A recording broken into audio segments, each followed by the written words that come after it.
Suppose there are three banks named A, B, and C. They promise to pay a 3.5% interest on a deposit, where Bank A compounded monthly, Bank B daily, and Bank C continuously. Which one are you going to choose? Is there a significant difference on the future value? Hi, I am Dr. Tamrat. In this video, we will investigate different kinds of interest rate and provide an illustrative example to show their difference. What is interest? Interest is a fee paid by one party for the use of assets of another. There are different kinds of interest. The first one is simple interest, where the formula is given by this one. A of t is equal to a naught times 1 plus t times r. Time is a year, a naught is initial deposit, and r is interest rate paid annually. The other type of interest is discrete time compound interest, where the formula is given by a naught times 1 plus r over m to the power of m times t. Here m is the number of compounding per year, and the third type of interest calculation is continuous time compound interest.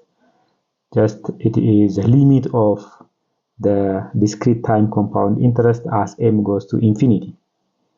So here let us define the Python code for this case.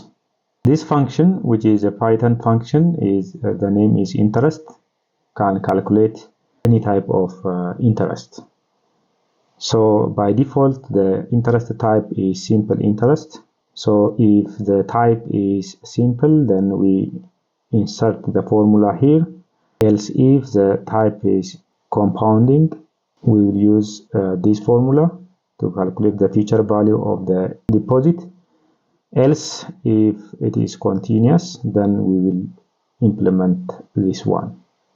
So then we will put the outcome in a data frame. So our t can be an array of times, right? So here we are going to compare the significance or the difference of the three types of interest. So here is an example. T is equal to from 0 to 11, that means time span of 10 years, and the discretization of the time is every 6 months. So initially we deposit $1,000 with interest rate of 3.5%. So if we insert and calculate the simple interest, we will get this one, right? So at the end of 10 years, $1,000 becomes 1,350. So if we consider monthly compounding, then with the same parameter, we will get this one. Then after 10 years, 1,480.34. For daily compounding, at the end of 10 years, we will get this amount. Quarterly compounding, almost the same. And for the continuous compounding, we have this one.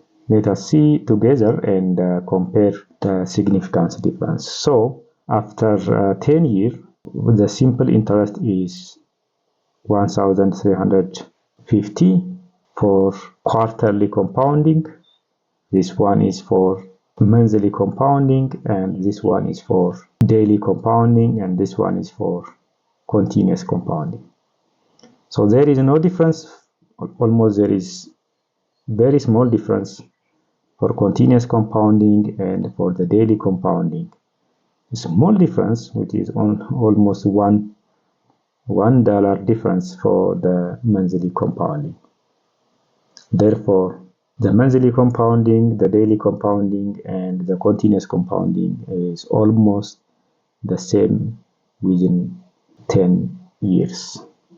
Thank you very much for watching.